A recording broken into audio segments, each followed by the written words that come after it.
Istighfar ini luar biasa teman-teman sekalian. Luqman Al-Hakim pernah menasehati anaknya. Sambil dia mengatakan, sesungguhnya wahai anakku, Allah memiliki waktu, beberapa waktu yang Allah khususkan untuk mengijabah permintaan hambanya. Maka usahakan di waktu-waktu itu engkau beristighfar. Kira-kira apa rahasia dari perkataan Luqman Al-Hakim ini teman-teman sekalian?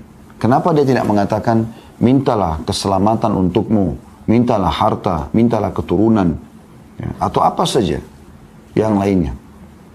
Beliau menyuruh anaknya beristighfar, padahal anaknya bukan sedang melakukan dosa. Ternyata teman-teman sekalian, istighfar ini bukan hanya sekedar memaafkan kesalahan-kesalahan kita, memutihkan kesalahan-kesalahan kita. Tetapi ada hadis Nabi SAW yang masyhur. Sudah sering kita sampaikan hadis ini, dan ini hadis yang sahih, riwayatkan Bukhari. Kata Nabi SAW, man lazima istighfar, ja'ala Allahu lahu min kulli hammin faraja, wa min kulli diqin makhraja, wa razaqahu min haitsu la yahtasib. Ini faedah istighfar yang jarang orang renungi. Dia berpikir istighfar hanya mengampuni dosa saja. Perhatikan, barang siapa yang rutin beristighfar, ada dosa atau tidak ada dosa, ya, maka niscaya atau pasti Allah akan menjadikan untuknya kelapangan dari setiap kesedihan. Ada apapun yang dia hadapi, maka akan selesai urusannya. Dan jalan keluar dari setiap kesempitan. Serta Allah akan memberikan rezeki dari arah yang tidak disangka-sangka. Ini luar biasa ini. Allah akan berikan solusi dari setiap kesedihannya, jalan keluar daripada setiap kesempitan, dan diberikan rezeki dari tempat tidak disangka-sangka. Oleh karena itu teman-teman sekalian, judul kita sangat tepat sekali, yaitu masalah berusahalah beristighfar. Jadi tidak harus istighfar itu pada saat punya dosa, ya. Dan kita sedang membahas sub daripada judul kita ini, berusaha untuk istighfar, tentang situasi dan kondisi untuk istighfar. Dan kita sudah menjelaskan di poin pertamanya, memang ketika melakukan dosa. Tapi kan ada poin-poin lain, walaupun tidak sedang melakukan dosa, dianjurkan selalu melazimkan atau merutinkan istighfar. Yang terakhir teman-teman sekalian yang kita bahas adalah beberapa dalil yang mulia. Kalau teman-teman yang pegang bukunya di halaman 75, ada Rasulullah SAW bersabda kepada Ummul Mukminin Aisyah radhiyallahu anha. Ini pengulangan ya, mereview apa yang terakhir kita pelajari. Ya Aisyatu, in kunti almamti bi dzambin fastaghfirillah, fa inna at-taubata min adz-dzambi nadamu wal istighfar. Wahai Aisyah, jika kamu telah melakukan dosa, maka mohon ampunlah kepada Allah. Sebab sesungguhnya taubat dari dosa adalah penyesalan dan beristighfar. Hadis ini riwayat Ahmad. Pernah juga satu kali Aisyah berkata, radhiyallahu anha, tentu tidak disebutkan dalam buku kita, ini tambahan saja. Dia mengatakan, pada saat saya melihat Rasulullah SAW lagi sangat nyaman, maka saya mengatakan, ya Rasulullah, berdoalah untukku. Maka kata Nabi SAW, ya Allah, ampunilah seluruh dosa Aisyah yang pernah dilakukan, yang lalu, dan yang akan datang. Apapun yang dia sembunyikan, apapun yang dia terang-terangkan.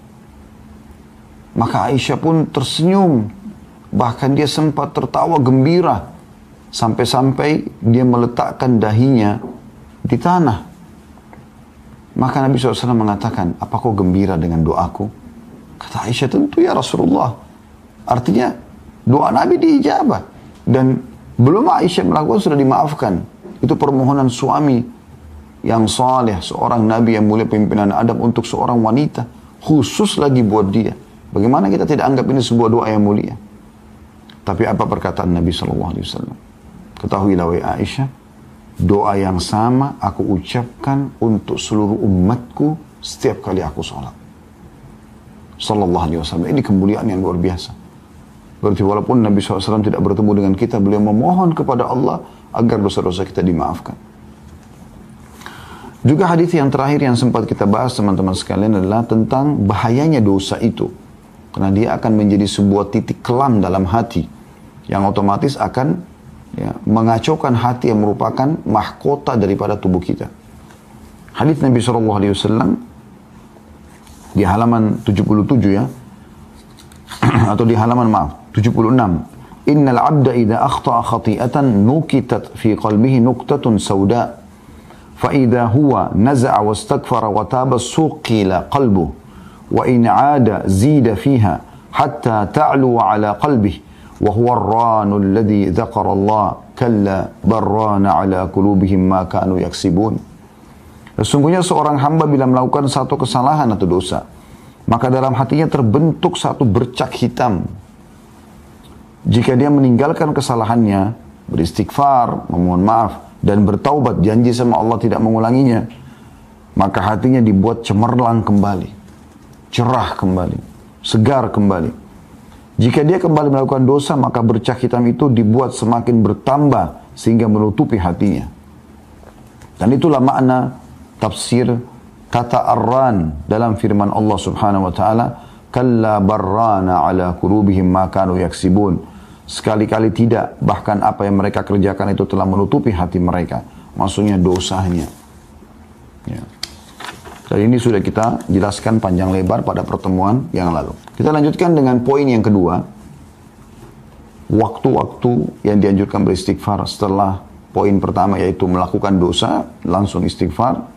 Yang kedua adalah setelah melaksanakan ketaatan. Rasulullah SAW bila selesai mengerjakan sholat, beliau beristighfar 3 kali dan mengucapkan Allahumma antas salam wa minkas salam tabarakta ya dzal jalali wal ikram. Beliau mengatakan astagfirullah, astagfirullah, astagfirullah pertama sekali begitu salam, agar kalau ada kesalahan dalam sholat dimaafkan oleh Allah. Lalu beliau mengatakan, ya Allah, engkaulah zat yang maha memberi keselamatan dan darimulah segala keselamatan. Maha suci engkau, wahai zat yang maha agung lagi maha mulia. Ini diriwayatkan Bukhari dan Muslim dan juga Imam Ahmad. Seusai menunaikan haji, Allah Subhanahu wa taala juga memerintahkan pada ibadah haji ibadah yang mulia, tapi tetap diikuti dengan istighfar orang itu melakukan dosa atau tidak. Dalam firman-Nya dalam surah Al-Baqarah ayat 199 Allah berfirman, A'udzu billahi minasyaitonir rajim. Tsumma afidhu min haitsu afadhan nasu wastaghfirullah innallaha ghafurur rahim. Kemudian bertolaklah kalian dari tempat yang banyak orang bertolak, maksudnya dari Arafah di tanggal 9 Zulhijjah menuju ke Muzdalifah, dan mohonlah ampunan kepada Allah, sesungguhnya Allah Maha Pengampun lagi Maha Penyayang. Jadi puncak ibadah haji hari Arafah itu, tanggal 9 Zulhijjah. Dan justru pada saat itu Allah Subhanahu wa taala menyuruh istighfar. Saya juga pernah ingatkan ya, bagaimana Nabi Adam alaihissalam, bagaimana Nabi Yunus alaihissalam pada saat mereka melakukan pelanggaran yang sudah Allah gambarkan. Nabi Adam memakan dari pohon buah yang dilarang, kemudian Nabi Yunus meninggalkan kaumnya sebelum diizinkan, walaupun niatnya baik ingin mencari lokasi dakwah baru, tapi belum ada perintah dari Allah. Maka mereka bukan minta kepada Allah, bukan Nabi Adam minta agar dikembalikan ke surga, dikembalikan fasilitasnya, bukan juga Nabi Yunus minta dikembalikan kepada kaumnya. Keduanya langsung mengucapkan permohonan maaf kepada Allah. Nabi Adam AS mengatakan, Rabbana zalamna anfusana. Ya Allah, kami telah menzalimi diri kami dengan pelanggaran ini. Wa in lam taghfir lana wa tarhamna lanakunanna minal khasirin. Kalau kau tidak maafkan kami, memaafkan kami, ya. Wa in lam taghfir wa tarhamna, dan kau kasihani kami, lanakunanna minal khasirin, kami pasti akan termasuk menjadi orang-orang yang rugi. Kemudian Nabi Yunus AS mengatakan apa? La ilaha illa anta subhanaka inni kuntu minadh dhalimin. Tidak ada Tuhan yang berhak disembah, tidak ada tempat saya bergantung, ya Allah, sesungguhnya aku termasuk orang-orang yang zalim. Tapi aku mengakui kesalahanku. Seusai wudu disyariatkan juga membaca subhanakallahumma wa bihamdika asyhadu an la ilaha illa anta astaghfiruka wa atubu ilaik. Maha suci engkau ya Allah, dan segala puji bagimu. Aku bersaksi tidak ada Tuhan yang berhak disembah kecuali engkau. Aku beristighfar dan bertaubat kepadamu. Ini mirip dengan doa kafaratul majlis ya. Pada saat dari majlis juga begitu. Intinya disuruh memohon ampun. Begitu juga seusai melaksanakan qiyamul lail, sholat yang mulia. Dianjurkan Allah menyifati hamba-hambanya yang suka sholat malam ini. Semoga Allah jadikan kita mereka. Dengan firman-Nya dalam surah Al-Imran ayat 17. A'udzubillahi minasyaitonirrajim wal mustaghfirina bil ashar. Dan orang-orang yang setelah mereka sholat malam, mereka suka memohon ampun pada waktu sahur atau sebelum fajar. Saya ingatkan kembali, istighfar bukan hanya diucapkan kalau dosa sedang terjadi. Ini penting. Saya sudah bacakan tadi hadis yang sahih. Man lazimal istighfar, ja'alallahu lahu min kulli hammin faraja. Siapa yang selalu rutin melakukan istighfar, Allah akan berikan, ya, kalau kita bahasakan, kegembiraan setelah kesedihan. Wa min kulli diqin makhraja, dan dari setiap kesempitan jalan keluar. Wa razaqahu Allah min haitsu lam yahtasib, dan Allah akan berikan dia rezeki dari tempat dia tidak sangka-sangka. Jadi istighfar mendatangkan rezeki, istighfar memberikan kegembiraan pada saat kita sedang sedih, istighfar akan memberikan solusi dari permasalahan yang sedang kita hadapi. Ada seorang diceritakan di Pakistan, ya, ini kisah dinukil oleh Syekh Hasan bin Ahmad bin Hasan, ya. Kebetulan beliau tulis buku tentang keajaiban sedekah dan istighfar. Di kisah beliau terakhir di buku itu saya sempat baca, dia cerita tentang ada seorang di Pakistan terjadi gempa, dan dia menceritakan kisahnya. Pada saat dia sedang selesai sholat, kemudian dia ingin rebahan di malam hari, tiba-tiba terjadi gempa, dan itu hitungan menit saja. Bahkan tiba-tiba dinding-dinding rumah retak, atap-atap mulai rubuh. Dan orang ini mengatakan, saya tidak tahu harus berbuat apa lagi. Tapi akhirnya lisannya diilhamkan oleh Allah untuk mengatakan istighfar. Astagfirullah, astagfirullah. Sudah pasrah saja. Karena nggak mungkin lari. Lagi berubuh, lagi runtuh bangunan tersebut. Maka setelah selesai gempa itu dalam hitungan menit, subhanallah, rumah semua runtuh, kecuali atap yang dia ada di bawahnya. Hanya itu yang bertahan dengan sedikit tembok yang menahannya. Kemudian dia bilang dia bisa keluar dari permasalahan itu. Beliau juga mengangkat kisah ada seseorang yang sudah lama menikah, tidak punya keturunan. Lalu dia komitmen dengan istrinya, sekarang kita perbanyak istighfar. Bukan istighfar saja, perbanyak istighfar dengan kehadiran hati, lalu mohon kepada Allah Subhanahu wa Ta'ala. Setelah mereka komitmen, dan keajaiban terjadi setelah 10 tahun atau sekian tahun menikah tidak punya anak, hamil, punya anak. Lalu begitu selesai masa nifas, suaminya mengatakan, saya mengingatkan, kebetulan dia berikan nama anak pertama Yusuf, maka dia berjulukan Abu Yusuf sekarang karena sudah punya anak. Istrinya Ummu Yusuf, dia mengatakan, saya ingatkan Ummu Yusuf, kita sudah lama nggak punya anak. Bagaimana kalau kita praktekkan lagi istighfar ini dengan kehadiran hati, dengan serius, perbanyak, supaya kita diberikan anak yang kedua. Dan betul setelah masa nifas itu hanya beberapa hari, terhitung sudah hamil lagi. Terus saja begitu sampai mereka punya beberapa orang anak. Sampai waktu sudah punya anak sekian banyak, sempat Ummu Yusuf mengatakan, kita berhentikan dulu amalan ini. Bukan berhentikan istighfarnya, maksudnya istighfar khusus untuk minta keturunan. Biarkan anak-anak kita besar dulu. Setelah mereka besar sedikit, kemudian dia pun ya, memohon lagi kepada Allah dan hamil lagi istri. Selama itu bukan bentrok dengan sunnatullah, peraturan yang Allah buat teman-teman sekalian, seperti misalnya Anda istighfar minta supaya malam hilang, itu nggak mungkin terjadi karena itu sunnatullah, peraturan Allah yang nggak mungkin berubah. Atau Anda memohon istighfar kepada Allah agar jenis kelamin laki-laki, kalau Anda perempuan hilang, nggak mungkin, sudah sunnatullah. Nggak mungkin. Atau hilang, tidak ada kematian, nggak mungkin. Gitu kan? Selama bukan bentrok sama sunnatullah, maka tidak ada yang mustahil bagi sang pencipta Allah. Berita gembira bagi Anda yang belum punya keturunan, yang belum punya pasangan, yang terlilit utang, yang selalu merasa kesedihan, ya, yang masih kena sihir dan belum sembuh, yang semuanya istighfar, istighfar. Tapi istighfar yang benar-benar tutup mata Anda, renungi, tulus ikhlaskan niat astaghfirullahaladzim alladzi la ilaha illa huwal hayyul qayyum wa atubu ilaih. Saya pribadi teman-teman pernah duduk di Madinah pada saat kami mau ujian. Itu saya duduk sambil coba baca pelajaran, belum faham-faham teman-teman. Kemudian saya tiba-tiba mengingat dulu ada satu dosen tingkat 2 kuliah di dakwah waktu itu. Kemudian dia mengatakan atau kita pelajari hadis termasuk dengan sanad-sanadnya, yang siapa yang membaca astaghfirullahaladzim alladzi la ilaha illa huwal hayyul qayyum wa atubu ilaih, ada sifat Allah al-hayyul qayyum yang maha hidup dan terus menerus mengurus makhluknya, maka akan diampuni dosanya walaupun sebanyak buih di lautan.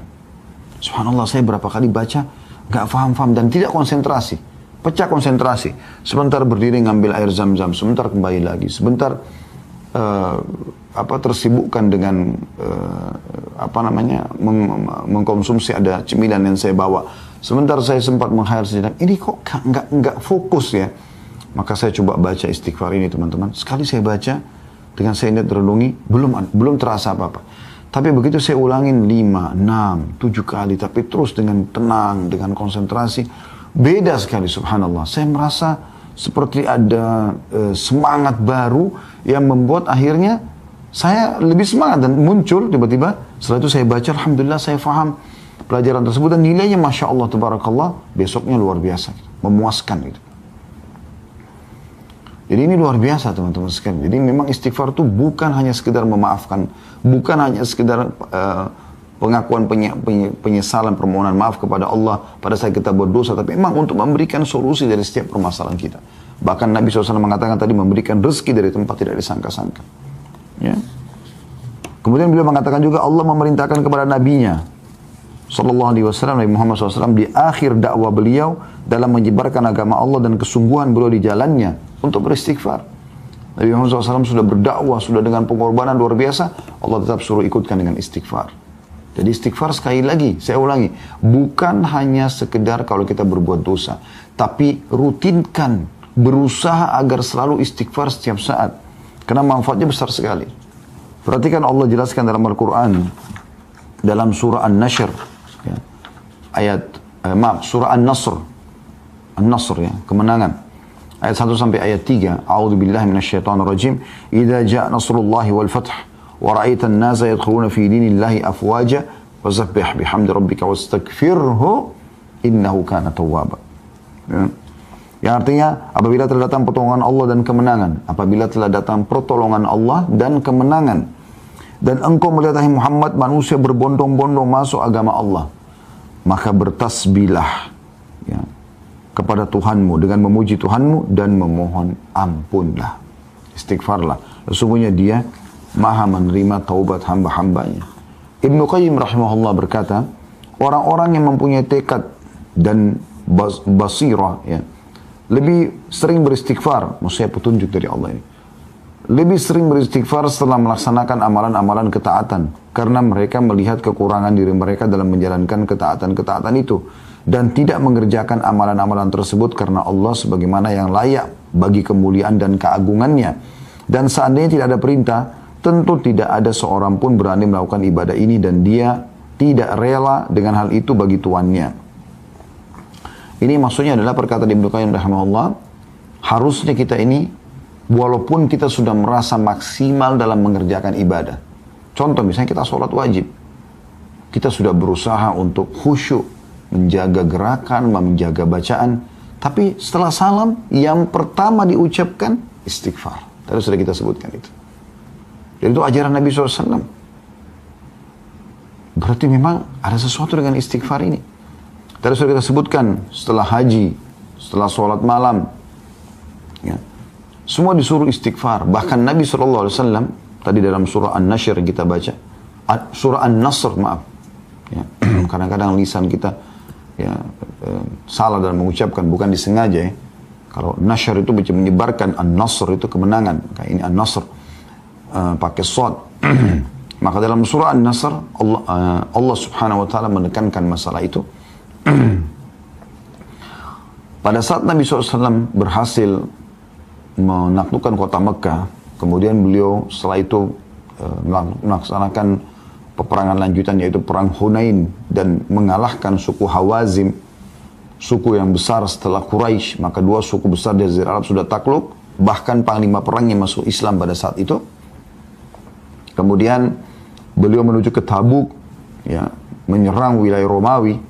Setelah beliau pulang, bisa dikatakan hampir seluruh Jazirah Arab takluk kepada Nabi SAW. Maka pada saat itu manusia berbondong-bondong datang. Ada yang memang karena hatinya tersentuh mendapat hidayah Islam, ada yang takut kepada kaum muslimin. Maka manusia berbondong-bondong datang masuk Islam. Allah mengatakan, pada saat kemenangan Allah sudah datang, hai Muhammad, dan kau melihat manusia berbondong-bondong masuk ke agama Allah, maka bertasbihlah kepada Tuhanmu. Bilang subhanallah, maha suci Allah. Alhamdulillah, segala puji bagi Allah.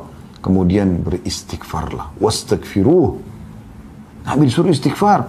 Karena jangan sampai nanti ini bisa membuat riya, bisa membuat sombong. Istighfar membuat kita lebih merendah. Karena Allah maha menerima taubat hamba. Makanya Nabi Muhammad SAW pada saat masuk ke Mekah, beliau menundukkan kepalanya SAW yang mulia sampai ya terlihat seakan-akan batang leher beliau ini ya itu sama rata dengan bagian tengah kepalanya SAW, karena merendahnya kepada Allah Subhanahu wa taala. Yang ketiga, dalam zikir-zikir rutin harian, kata beliau ya, ini yang dianjurkan istighfar. Doa-doa sholat pada umumnya berisi istighfar. Misalnya dalam doa istiftah ya, di dalam doa sujud ya. Kan itu doa istiftah misalnya, atau istiftah itu kan Allahumma ba'id baini wa baina khataya ya. Ya Allah, jauhkan antara aku dengan dosaku gitu kan. Ya, itu termasuk memohon ampun. Di antara doa sujud, Rabbighfirli warhamni. Rabbighfirli, ya Allah ampunilah aku. Warhamni, kasihanilah aku, dan seterusnya. Dalam ruku dan sujud ada subhanakallahumma bihamdika Allahumma gfirli. Ini salah satu doa ruku yang sama juga dengan doa sujud. Maha suci engkau ya Allah, ampunilah dosa-dosaku, gitu kan.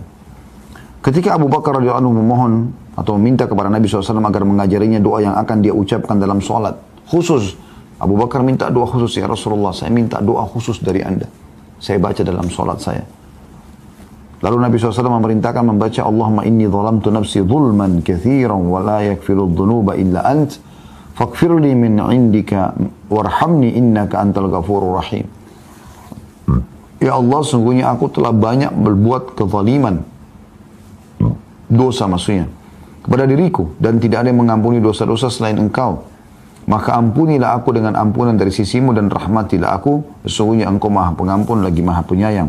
Hadis riwayat Bukhari, Muslim, dan juga Ahmad. Artinya hadis ini hadis sahih. Para Abu Bakar waktu itu bukan sedang melakukan dosa.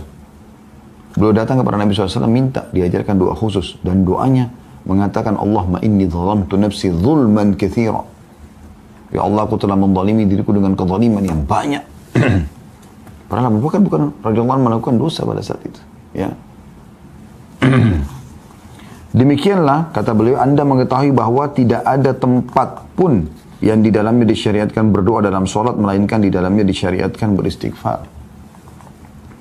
Dalam zikir-zikir pagi dan petang disyariatkan supaya berdoa dengan sayyidul istighfar, tuannya istighfar.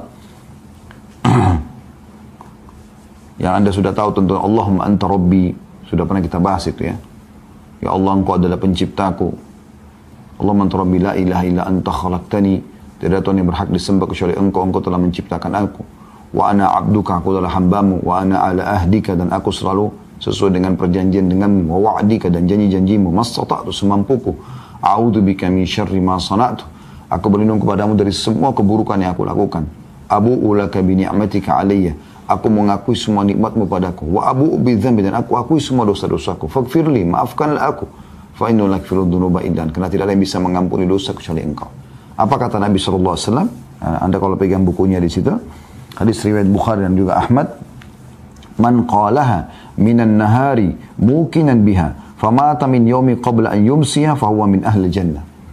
Siapa yang membaca tadi itu, saya istighfar, tuannya istighfar yang baru saya sebutkan tadi, pada waktu siang atau pagi hari dengan meyakininya, betul-betul tulus baca, mohon ampun dari Allah, lalu dia mati pada hari tersebut sebelum sore, maka dia termasuk penghuni surga.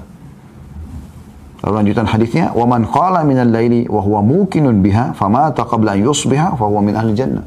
Dan siapa yang mengucapkan ini di sore hari, di malam hari atau di petang atau di malam hari ya, dan dengan penuh keyakinan maka dia mati sebelum pagi hari, dia termasuk ahli surga. Yang keempat, anjuran beliau mengatakan senantiasa beristighfar setiap saat. Inilah wirid rutin Nabi SAW, padahal beliau telah diampuni dosanya yang telah lalu dan akan datang.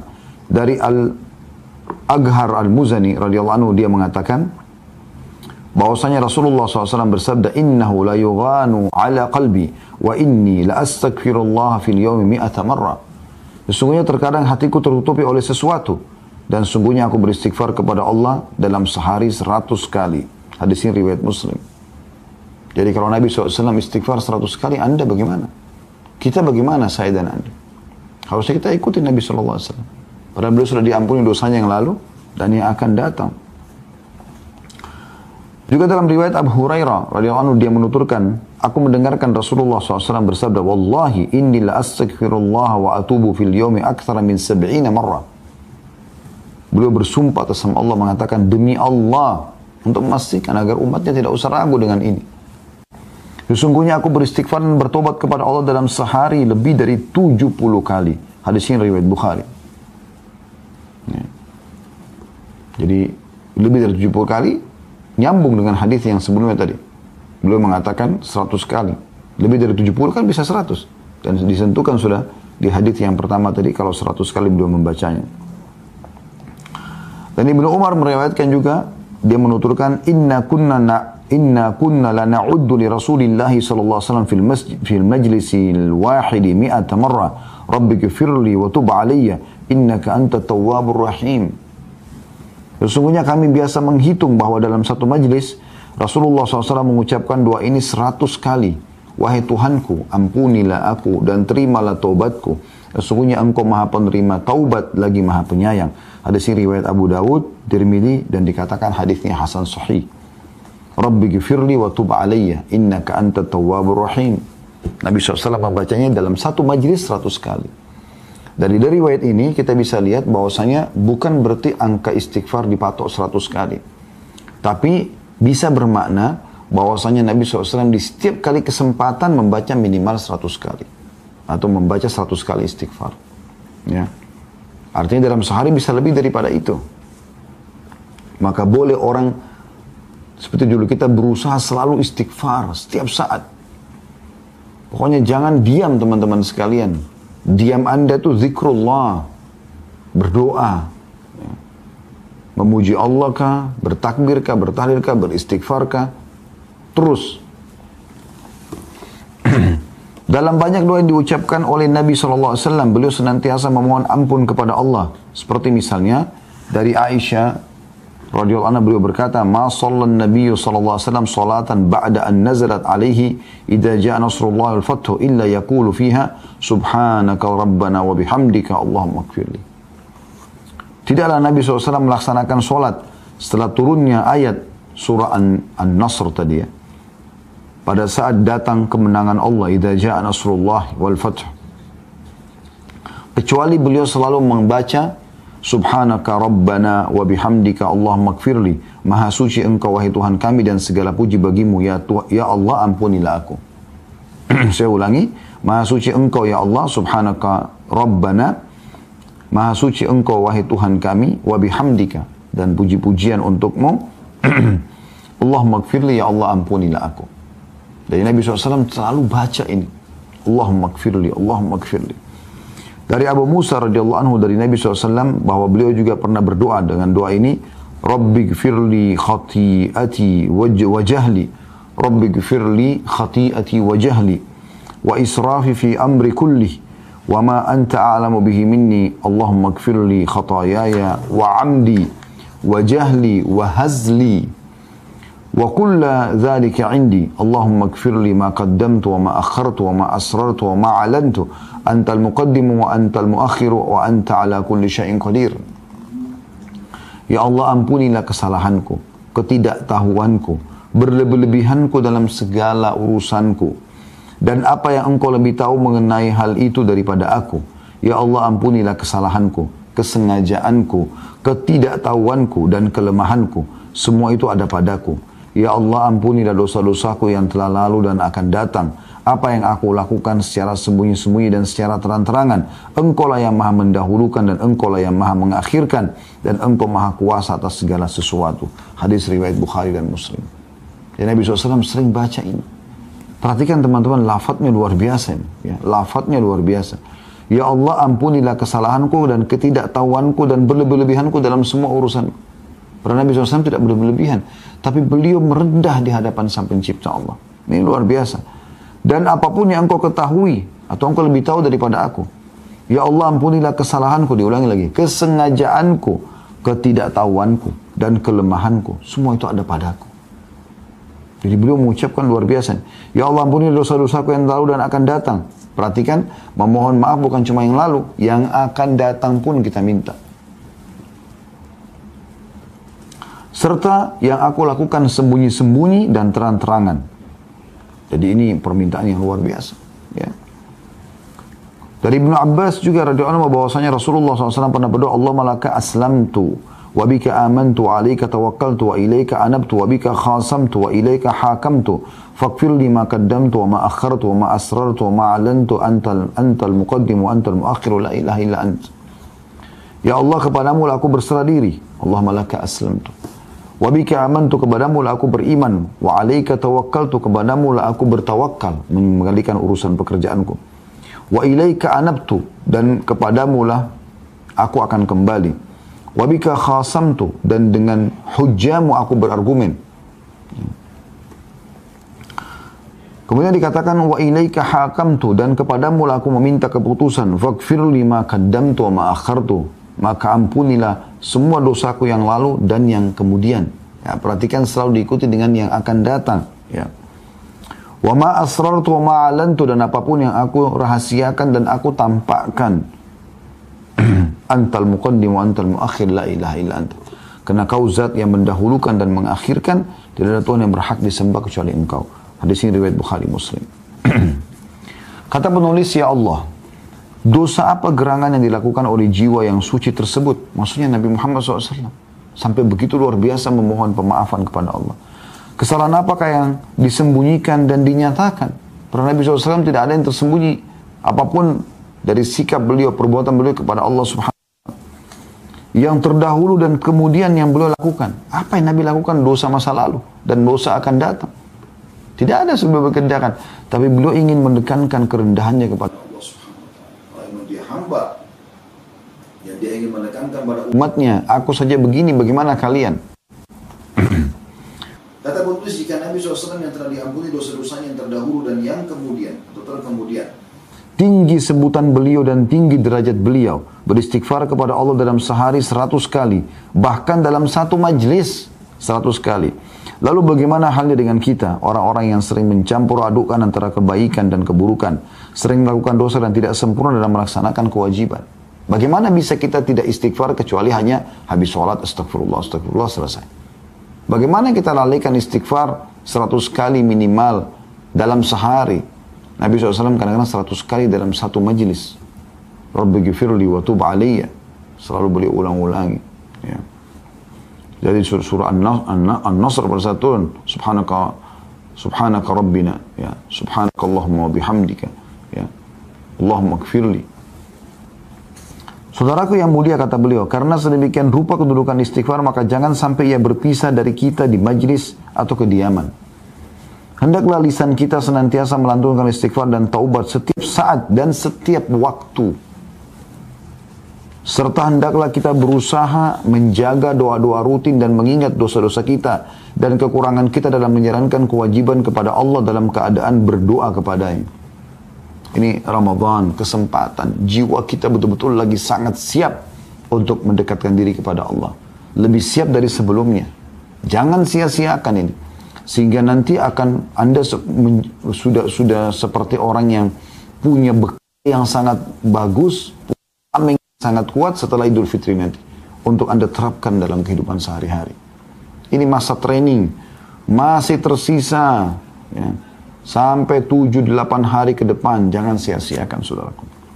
Istighfar yang berbekas dalam jiwa dan terlaksana tujuannya ialah istighfar yang di dalamnya hati dan lisan sejalan.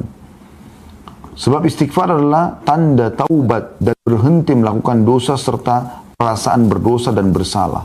Maka sepatutnya kita, wahai saudaraku yang mulia, ya, agar hati kita mengucapkan istighfar dan penyesalan sebelum lisan kita. Jadi jangan cuma astagfirullah, tapi munafik, hatinya enggak begitu. Enggak. Kalau perlu kata beliau, hati lebih dulu beristighfar, menyesali perbuatan, sehingga lisan mengucapkan dengan tulus, aku memohon maaf kepadamu ya Allah. Astagfirullah wa atubu ilaih. Nikmatnya orang yang istighfar dan tobat itu luar biasa teman-teman. Tidak bisa dibeli dengan seluruh harta dunia. Anda pernah rasakan pada saat Anda buat dosa, lalu Anda dulu di atas sejadah, Anda menangis terisak-isak karena kesalahan tersebut? Saya yakin orang beriman akan pernah melalui itu. Bagaimana nikmatnya tangisan itu teman-teman. Demi Allah nggak bisa dibayar dengan seluruh harta dunia. Mahal, nikmat, tentram. Rasanya kita pada saat itu pun kalau mati siap bertemu dengan Sang Pencipta Allah. Kenapa kita nggak lakukan ini setiap saat?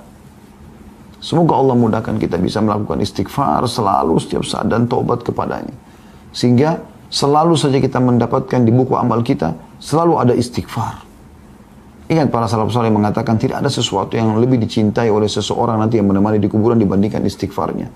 Sebagian mereka mengatakan kalau sungguh bahagia orang yang di buku amalnya setiap 2 baris dia temukan istighfar. Sehingga kalau ada kesalahan dimaafkan, ada kesalahan dimaafkan. Itu luar biasa.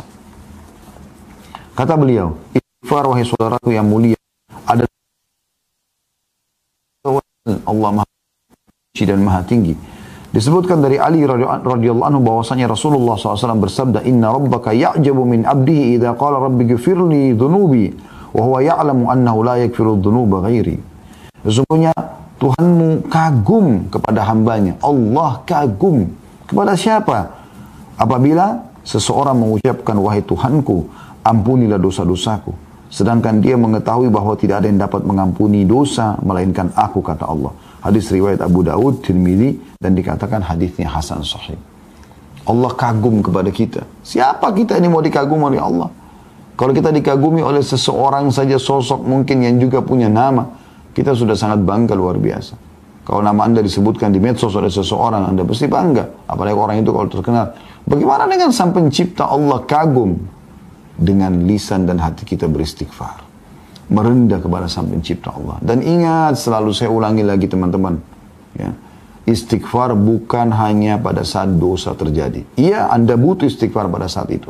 Tapi tema kita ini, berusaha selalu istighfar setiap saat. Ya. Itu bukan hanya karena itu. Ingat hadis tadi yang sudah saya sampaikan. Man lazima istighfar, ja'alallahu lahu min kulli hammin faraja.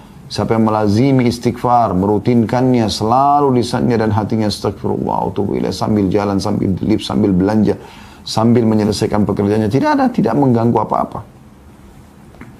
Cuma lisan sama hati. Allah akan berikan kesenangan ya, dari kesedihannya. Diganti kesedihan menjadi kesenangan.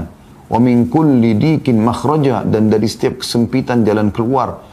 Wa warzaqallahu min haitsu la yahtasib, dan Allah akan berikan rezeki dari tempat tidak disangka-sangka.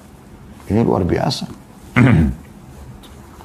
Kemudian beliau tutup dengan hadis yang lain adalah diriwayatkan oleh Hakim dari hadis Ali radhiyallahu anhu, innallaha ta'ala la ya'jabu minal 'abdi idza qala la ilaha illa anta inni qad zalamtu nafsi faghfir li dhunubi innahu la yaghfiru dhunuba illa ant. Qala 'abdi 'arafa anna lahu rabban yaghfiru wa yu'aqib. Sesungguhnya Allah benar-benar kagum kepada seorang hamba apabila dia mengucapkan tidak ada Tuhan yang berhak disembah kecuali Engkau. Coba pelan-pelan ucapkan ini. Tidak ada Tuhan yang berhak disembah kecuali Engkau. Sesungguhnya aku telah menzalimi diriku. Aku telah melakukan dosa dan ini kezaliman terhadap diriku. Maka ampunilah dosa-dosaku. Bersihkan semua itu ya Allah. Sesungguhnya tidak ada yang dapat mengampuni dosa-dosa kecuali Engkau. Maka Allah berfirman, hamba-Ku mengakui bahwa dia mempunyai Tuhan yang akan dapat mengampuni dan menghukumnya. Hadis riwayat Al-Hakim. Dalam riwayat lain yang sudah kita bacakan ya, hadisnya, Anda masih ingat, sebagai penutup adalah ada sempat di halaman 77 ya. Dari Abu Hurairah radhiyallahu anhu, saya ingin teman-teman kita tutup dengan hadis ini. Diriwayatkan dari dalam Sahihain riwayat Bukhari Muslim bahwasanya Nabi SAW bersabda, Inna abdan asaba dzamban faqal Rabbi adnabtu faghfirli Faqala rabbuhu alima abdi anna lahu rabban yakfiru dzamba wa ya'khudhu bihi. Ghafartu li abdi. Sesungguhnya seorang hamba melakukan dosa, maka dia berkata, wahai Tuhanku, aku telah melakukan satu dosa, ampunilah aku. Maka Tuhannya berfirman, Allah langsung merespon pada saat itu. Hambaku tahu bahwa dia mempunyai Tuhan yang mengampuni dosa dan menghukum karenanya. Aku telah mengampuni hambaku ini. Nah, dia tulus, dia ikhlas mau kembali kepada Allah. Thumma makatha ma sya'allahu thumma asaba dzamban. Kemudian orang itu pun tinggal selama yang Allah kehendaki, maksudnya melalui umurnya. Kemudian dia beberapa waktu setelah itu melakukan dosa lagi. Faqala, ya, thumma makatha, kemudian dia tinggal, Masya Allah, sesuai yang Allah tentukan waktu untuk dia. Thumma asaba dzamban, kemudian dia berbuat dosa lagi. Faqala alima abdi anna lahu rabban yakfiru dzamba wa ya'khudhu bihi. Ghafartu li abdi. Kemudian dia ulangi lagi kalimatnya tadi. Dia memohon ampun kepada Tuhan, dan Allah mengatakan, hambaku mengetahui bahwasanya dia punya Tuhan yang mengampuni dosa dan memaafkan, maka aku telah ampuni hambaku ini. Kemudian dia terjerumus lagi dalam dosa. Thumma asaba dzamban faqala rabbi adznabtu akhar faghfirli. Ya Allah, aku buat dosa lagi, nyesal lagi, ampunilah aku. Qala alima abdi anna lahu rabban yakfiru dzamba wa ya'khudhu bihi. Hamba ini tahu kalau dia punya Tuhan yang bisa memaafkan dan akan membebaskannya. Qad ghafartu li abdi faly'amal ma syaa. Maka aku telah ampuni hambaku, maka dia boleh berbuat sekarang. Maksudnya silakan dia sekarang lakukan ketaatan, ya, karena memang aku sudah maafkan kesalahannya itu. Jadi subhanallah, dalam hadis yang lain juga, mohon maaf tadi saya katakan penutupan, tapi saya terlintas hadis ini juga mulia. Ya, kata Nabi SAW, beristighfar kepada Tuhan kalian, karena Tuhan kalian tidak akan pernah bosan sampai kalian bosan. Jangan pernah merasa dosa itu tidak dimaafkan. Selama Anda masih hidup, istighfar, bertobat, kesempatan mas.